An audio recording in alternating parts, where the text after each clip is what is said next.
అని పరాసువ యద్భద్రం తన్నాసువ. పరమపిత పరమాత్మకి మరియు గురువర్యులకు నమస్కరిస్తూ వచ్చిన అందరికీ, అతిథులందరికీ కూడా, సాధకులందరికీ కూడా నమస్కారం తెలియజేస్తున్నాను. ఇటువంటి అవకాశం మనం పూర్వజన్మ సుకృతం వల్లనే లభిస్తుందని నేను ఆశిస్తున్నాను.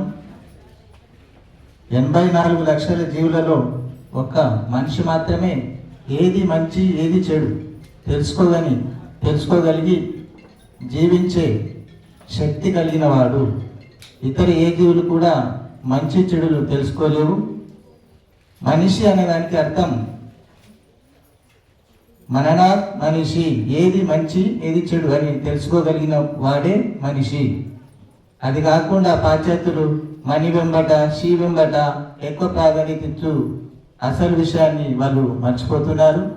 అదేవిధంగా వారు ఇంగ్లీష్లో గాడ్ అని అంటున్నారు, కానీ పాటించేది మాత్రం వేరుగా ఉంది. గాడ్ అనే దానికి జనరేటర్, ఆపరేటర్, డిస్ట్రాయర్ 3 కూడా ఒక్కరే. స్థితి, లయ, సృష్టి 3 కూడా ఒకే పరమాత్మ చేయగలుగుతున్నారు. ఆ విషయం మనకు ఈ వేదాధ్యయనం వల్ల, సాధన వల్లనే మనం తెలుసుకోగలుగుతున్నాం. ముఖ్యంగా మనలో ఎక్కువ మందికి ఈ మనస్సు చంచలత్వము ఎక్కువ ఉండటం వల్లనే మనము మరి గురువుల గారి వారి యొక్క సందేశాలను ఆచరించలేకపోతున్నారని ఆశిస్తున్నాను. కాబట్టి గట్టి సంకల్పం ఉంచుకోవాలి, అప్పుడే మనం ముందుకు సాగగలుగుతాము. దానికి సాధన చతుష్టయం అనేది ఉంటుంది. వివేకము, వైరాగ్యము, ఇంద్రియ నిగ్రహము ఎప్పుడైతే కలుగుతుందో అప్పుడే మోక్షాన్ని పొందగలుగుతాము. ఇటువంటి విషయాలు మరి గురువుల దగ్గర ఎల్లప్పుడూ నిరంతరంగా వింటూ ఆచరిస్తూ ఎటువంటి ఈ అధర్మ కార్యాలు చేయకుండా మంచి మార్గాన్ని ఎన్నుకుంటారని ఆశిస్తున్నాను. అదేవిధంగా శ్రేయో మార్గం ఉంది, ప్రేయో మార్గం ఉంది.